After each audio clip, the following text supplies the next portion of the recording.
पाणी पुरवठा व स्वच्छता मंत्री तथा पालकमंत्री गुलाबराव पाटील यांच्या हस्ते 15 ऑगस्ट स्वातंत्र्य दिनानिमित्त जिल्हाधिकारी कार्यालयात सकाळी 9:05 ध्वजारोहण संपन्न झाले।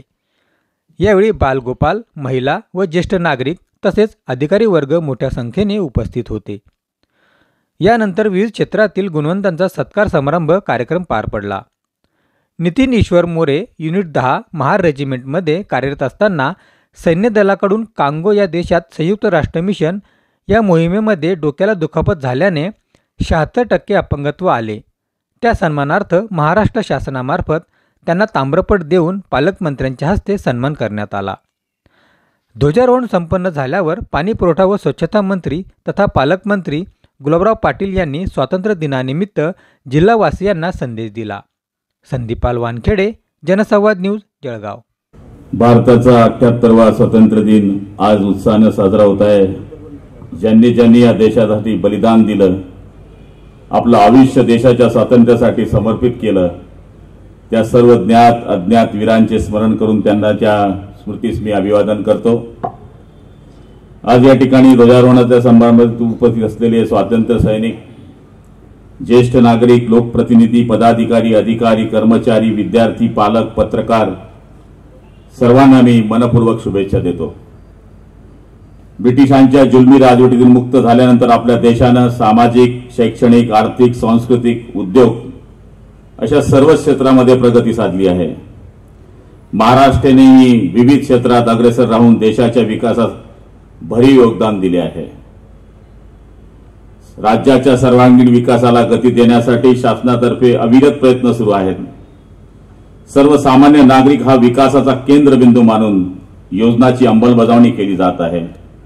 मागासवर्गीय आणि दुर्बल घटकातील व्यक्तींना समाजाच्या मुख्य प्रवाहात आणण्यासाठी शासन प्रयत्नशील आहे। मुख्यमंत्री एकनाथरावजी शिंदे, उपमुख्यमंत्री देवेंद्रजी फडणवीस आणि उपमुख्यमंत्री अजित पवार यांच्या नेतृत्वाखाली राज्य सरकारने शेतकरी, महिला, युवा वर्गासाठी महत्त्वपूर्ण निर्णय घेतले आहेत। नारी शक्तीच्या सन्मानासाठी राज्य सरकारने मुख्यमंत्री माझी लाडकी बहीण ही महत्त्वाकांक्षी योजना सुरू केली आहे। या योजनेतून प्रत्येक कुटुंबातल्या 2 महिलांना दरमहा 1,500 रुपये म्हणजेच एका वर्षात 18,000 रुपयाचा लाभ दिला जाणार आहे। जळगाव जिल्ह्याचा विचार केला तर 5,34,000 महिलांनी या योजनेसाठी अर्ज केले आहे। पात्र महिलांच्या बँकेच्या खात्यावर लवकरच जुलै आणि ऑगस्ट महिन्याचे एकूण 3,000 रुपये जमा केले जाणार आहेत। पंतप्रधान उज्ज्वला योजनेच्या लाभार्थी महिला आणि मुख्यमंत्री माझी लाडकी बहीण योजनेला पात्र असलेल्या ज्या महिलांच्या नावावर घरगुती गॅस आहे, अशा महिलांच्या साठी मुख्यमंत्री अन्नपूर्णा योजनेतून दरवर्षी 30 गॅस सिलेंडर मोफत 3 गॅस सिलेंडर मोफत दिले जाणार आहेत। त्याचबरोबर मागासवर्गीय, आर्थिकदृष्ट्या दुर्बल घटकातील मुलींना मोफत व्यावसायिक आणि उच्च शिक्षण देण्याचा सुद्धा सरकारने निर्णय घेतला आहे। भारत हा जगातला सर्वाधिक युवकांची संख्या असणारा युवा देश आहे। याची जाणीव ठेवून युवक युवती कौशल्याची वाढ व्हावी यासाठी राज्य शासनाने मुख्यमंत्री कार्य प्रशिक्षण योजना सुरू केली आहे। यासाठी जळगाव जिल्ह्यातील आतापर्यंत विविध आस्थापनांकडून, कंपन्यांकडून 4,630 पदे अधिसूचित करण्यात आले आहेत। उमेदवारांकडून ऑनलाईन नोंदणी सुरू आहे। संबंधित आस्थापनांकडून रुजू आदेशांची कारवाई सुद्धा सुरू आहे। शासनाने ज्येष्ठ नागरिकांकरता नाविन्यपूर्ण अशी मुख्यमंत्री तीर्थ योजना सुरू केली असून यासाठी ज्यांना 60 वर्ष पूर्ण झाली आहेत अशा ज्येष्ठ नागरिकांना 31 ऑगस्ट पर्यंत अर्ज करता येणार आहे। याचबरोबर शासनाने ज्येष्ठ नागरिकांना आधार देण्यासाठी मुख्यमंत्री वयश्री योजना सुरू केली असून या योजनेमध्ये आतापर्यंत 17,485 लाभार्थी पात्र ठरले आहेत।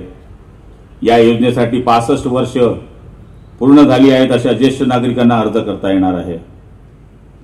जिल्ह्यात गेल्या 2 वर्षात मोठी कामगिरी झाली आहे। त्यात आरोग्य हा अत्यंत महत्त्वाचा विभाग आहे। शेतकरी, शेतमजूर, गोरगरीब जनतेच्या आरोग्याच्या साठी संजीवनी ठरवणाऱ्या सर्वसामान्य रुग्णालयात गेल्या 2 वर्षांमध्ये 40 कोटीपेक्षा जास्त आणि वैद्यकीय महाविद्यालयामध्ये अत्याधुनिक यंत्रसामुग्रीसाठी 2 वर्षात 47 कोटीपेक्षा जास्त निधी जिल्हा नियोजनमधून देण्यात आलेला आहे।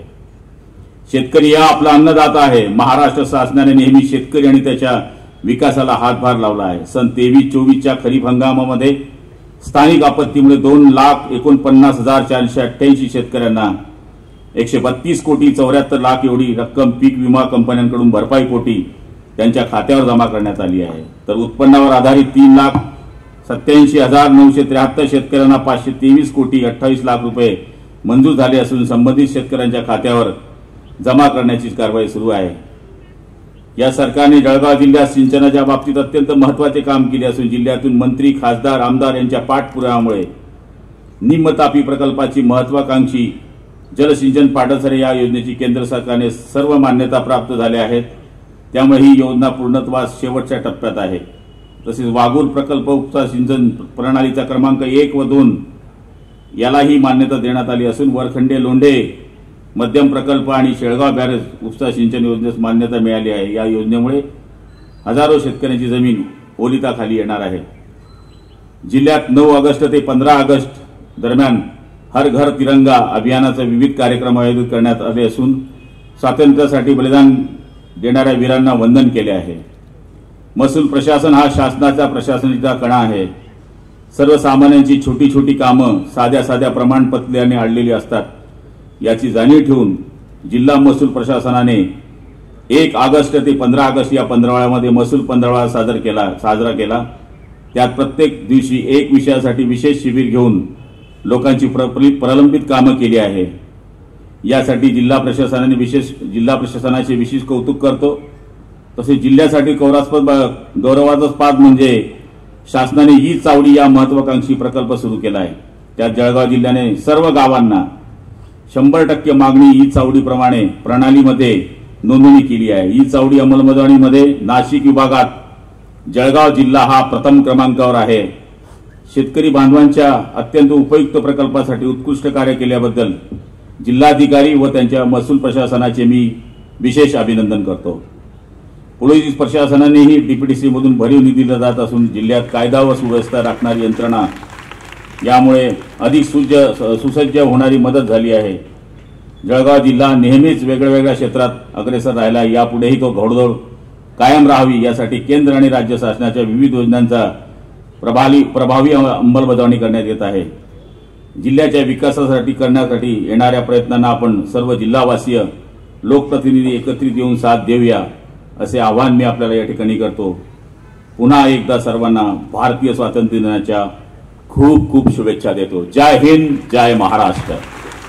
गांधी तीर्थ निसर्गाच्या सानिध्यात महात्मा गांधींच्या जीवनावरील जगातील पहिले मल्टीमीडिया म्युझियम. आजच भेट द्या. गांधी तीर्थ, जैन हिल्स, जळगाव. अधिक माहितीसाठी www.gandhifoundation.net वर व्हिजिट करा.